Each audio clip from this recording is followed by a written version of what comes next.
The government did not release the answer. It released the pipeline.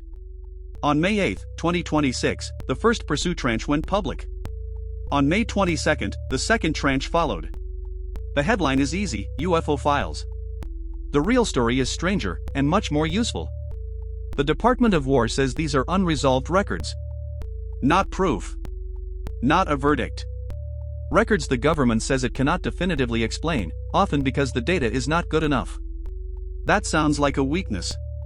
It is actually the entire market map.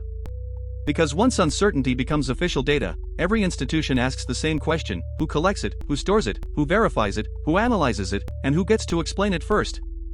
Release 1 gave us the structure. A public portal. Documents. Videos. A rolling cadence.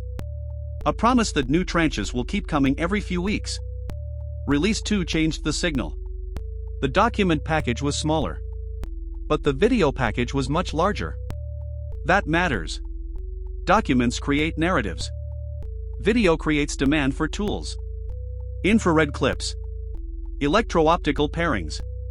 Military platforms. Missing context. Redactions.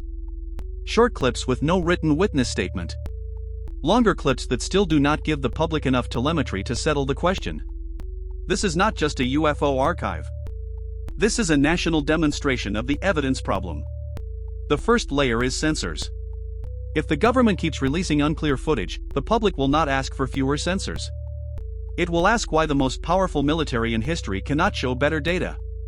That pushes money toward infrared, electro-optical systems, radar fusion, space surveillance, and cheap persistent observation. The second layer is AI analysis. Thousands of hours of moving objects, atmospheric effects, drones, birds, balloons, aircraft, satellites, and genuine unknowns cannot be reviewed by committee forever.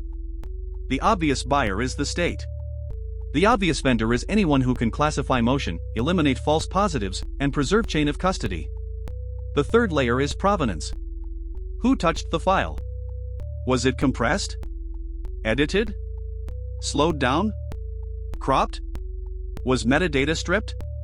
Was the witness description preserved? Can the public trust that the clip is what the government says it is? That is not science fiction. That is compliance, audit, archive, and authentication. The fourth layer is contractors. If UAP data flows through military platforms, intelligence systems, aerospace programs, cloud infrastructure, AI vendors, and declassification offices, then disclosure is not just a transparency story. It is a procurement story. And procurement is where capital gets real. The fifth layer is narrative control. This is the uncomfortable part. The government can say unresolved. Influencers can say disclosure. Skeptics can say birds. Believers can say non-human intelligence. Markets do not need certainty to move. They only need a plausible future that enough people start pricing. That is the Alien Economist frame. Belief is not the trade. The evidence pipeline is the trade. The juiciest detail is not any single clip. It is the cadence. Release 1. Release 2. More every few weeks. That rhythm turns mystery into a recurring information event. Every tranche becomes a public stress test of sensors, archives, agencies, contractors, and trust. So here is the checklist. Watch the file sizes. Watch which agencies appear. Watch whether future releases include radar, telemetry, chain of custody notes, materials testing, contractor references, or budget language. Watch whether the story shifts from strange objects to the systems built around strange objects. That is where the money is. If this is nothing, the system still needs better tools to prove it is nothing. If this is something, the system needs those tools even more. Either way, the first winners are not the people shouting aliens.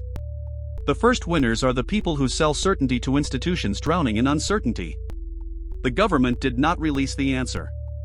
It released the market.